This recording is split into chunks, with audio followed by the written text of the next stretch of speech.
Hey babes, it's Dr. Cain. Today I want to pop in and talk about the Meghan Markle story and 3 profound observations that I, as a mental health expert, made during the interview when I was watching the interview with Meghan, Harry, and Oprah. And I'm going to keep this short because I think that there's going to be a lot of people having a conversation about this, and we'll learn more as information comes along. But in this video, there are some pretty powerful things that, as a mental health expert, that I was able to notice, and I wanted to share that with you. And so the first thing is that there's a lot of questioning about if Meghan is being truthful, if she's being honest. And so when it comes to actually diagnosing or assessing her psychiatric state, we really don't know until we dive into more of a one-on-one interaction with her and really get inside of that. But just objectively looking at what she is saying and looking at the circumstances surrounding her story, there is a lot that we can garner from that. And so I'm going to share with you 3 of my observations, and I think they're profoundly important, not just in Meghan and Harry's story, but also important in that it will teach us about watching the world around us and getting information about what might really be going on with somebody. And I think that this information that I'm going to share with you today is going to help you get a better assessment on what's going on with yourself. So again, this is Dr. Nicole. If you love this channel, then hit the like button and subscribe. It helps us know that what we're doing is valuable for you. And so let's dive in.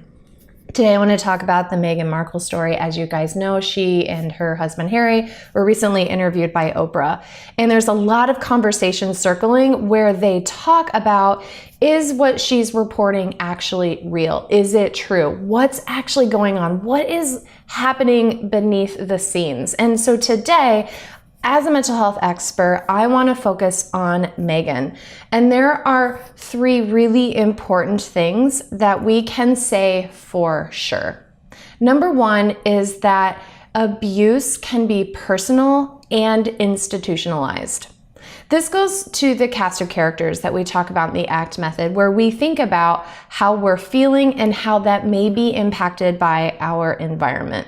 And when we think about abuse, there's different forms, right? There's physical abuse, there's psychological abuse, and there's emotional abuse. Of the 3, the most dangerous are psychological and emotional, because that's where it gets into that scapegoating, it gets into Stockholm syndrome, it gets into gaslighting, it gets into those confusing components of, is what I feel really real? Am I in the right? Am I in the wrong? And in the institution that Meghan was describing, that Harry was describing, there was institutionalized abuse. There were conversations about her ethnicity. There were conversations about the color of her unborn child. There were conversations about whether or not they were going to receive security for that unborn child. And so there were a lot of conversations going on that were, as she reported, frightening. It made her feel unsafe, made her feel unsupported. And so one thing that we know for sure is that her experience of the institution is that it felt unsafe. And so we know number 1 is that abuse can be personal and it can be institutionalized. So let's make that relevant for you before we go on to number 2 and number 3.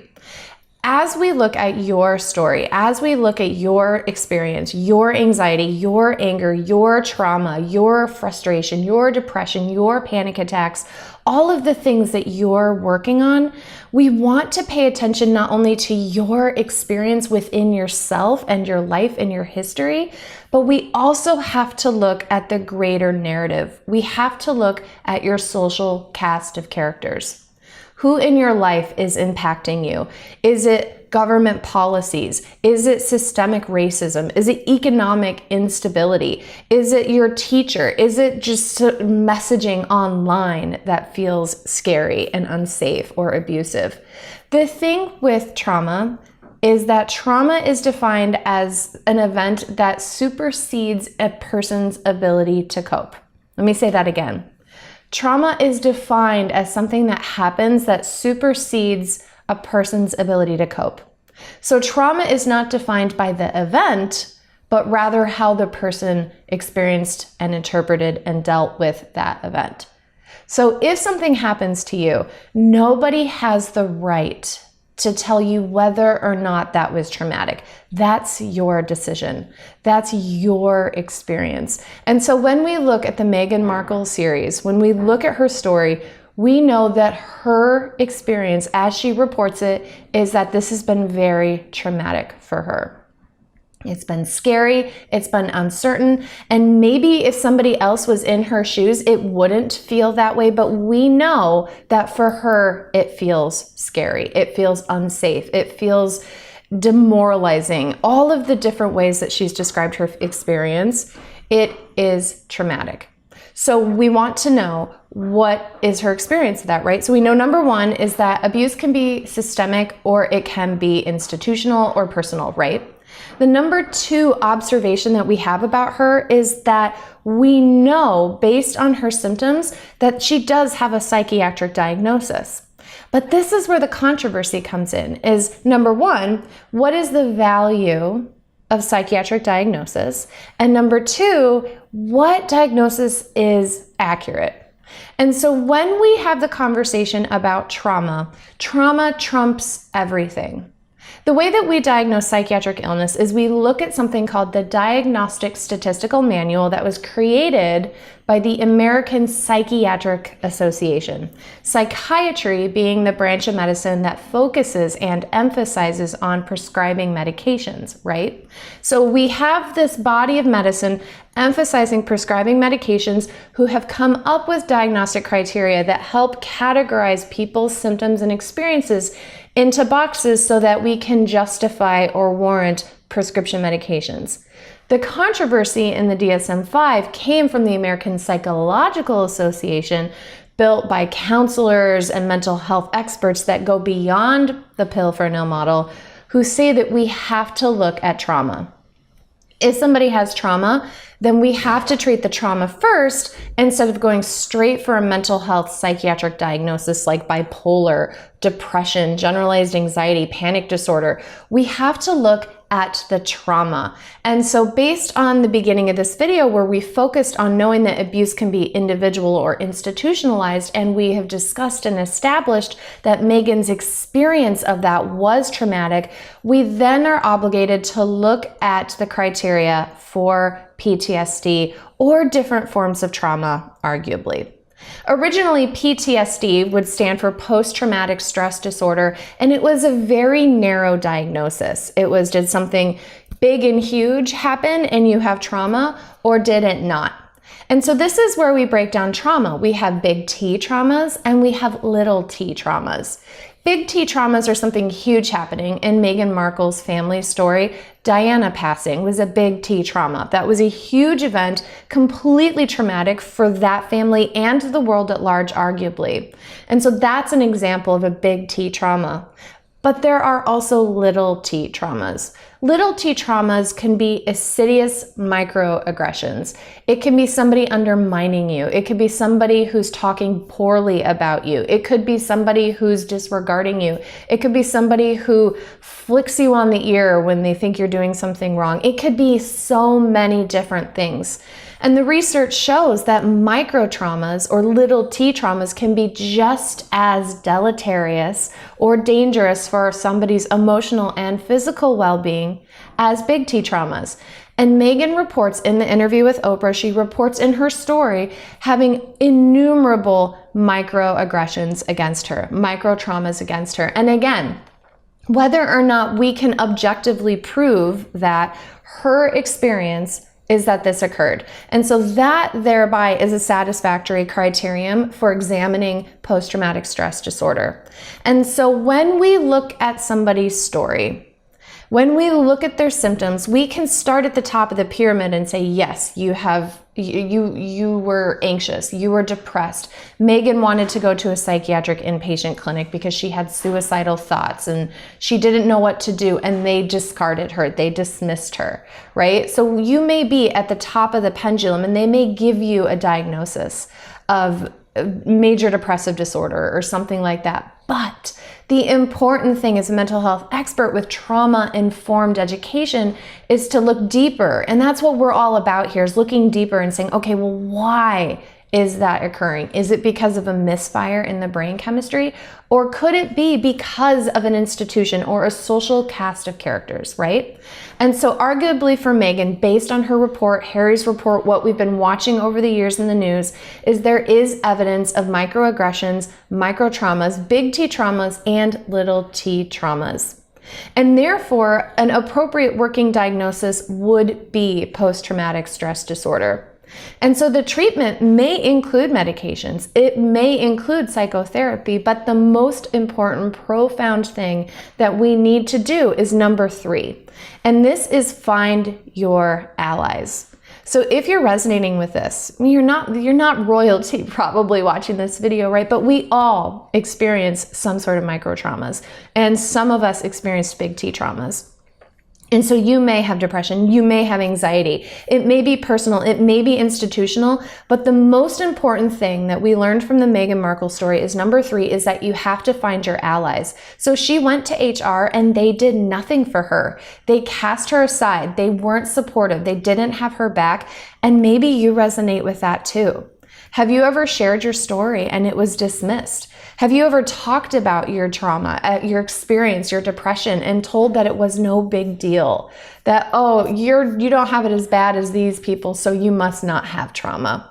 The most important thing that you need to do is to find your allies, whether that is a mental health professional. There are 24/7 chat rooms for trauma, anxiety, suicidality, depression. There are 24/7 text lines. There are 24/7 free resources that you can call.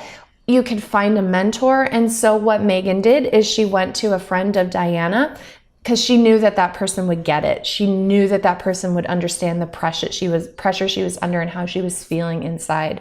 And so for you, find those people, find your allies, and create an escape strategy.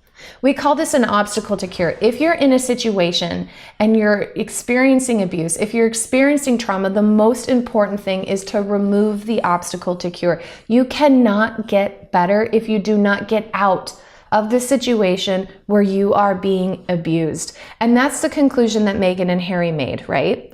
They were in the royal family and they decided to step away from the royal family. She was in an institution that was abusive to her and they chose to get out. And that is so brave, and I admire them for that. Regardless of what objectively is happening, their subjective experience was one thing, and that was their truth, and you have to lean on that. And so you may feel a certain way, and people may tell you it's all in your head, and people may tell you that it's no big deal, but we have to return that to sender, because your truth is what matters. And that goes back again to the insidious nature of emotional and psychological trauma, right? A physical trauma can be objective, but emotional and psychological trauma are insidious, they're sneaky, and other people may try to invalidate that, invalue that, minimize that, and you have to get out of that. And I know it's so hard, and so what Meghan and Harry have taught us is to find your allies and to get out. And by get out, I mean remove yourself from that situation in the best way that you can. You can do it. We have an example of someone leaving an entire royal family, all of this drama, all of this press. They will never be able to undo and unexperience this. This will be in the newspapers for years to come. These newspapers will outlive them, but they were brave. And despite all of this opposition, all of this gaslighting, all of this censoring, all of these people saying that their experience wasn't real, that they were able to get out. And you can too. So if you're in a situation where you feel like you are being oppressed, if you feel like you aren't thriving, if you feel like you're in a situation where you are losing your freedom, I urge you and encourage you to pursue freedom at all costs. I pursue my freedom every single day. I was in a really stressful situation where I was being gaslighted. I felt like I was worthless. It sent me into a spiral of panic. And so I get what it's like to be there and then to think that you're insane and that you're the one who's wrong. And I promise you, my love, that your experience is the most valid and valuable thing that there is. And so we've been talking today about the Meghan Markle story. We talked about 3 profound discoveries. They are that abuse can be both personal and institutional. We also learned that Meghan's most likely diagnosis, regardless of all the drama and the doubt, is post-traumatic stress disorder. And we learned that trauma is something that we experience. Trauma isn't an objective thing. Trauma is the way that we suffer as a result of something else. And we learned that you are worthy of pursuing freedom.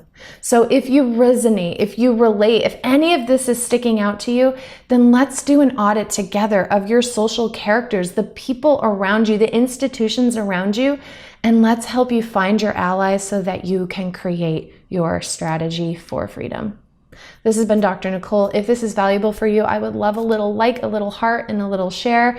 Follow us. We're always here to offer valuable content. You can learn more about me at my handle, DrNicoleCain.com. I honor you, I love you, and thank you so much for being here. You are so very brave.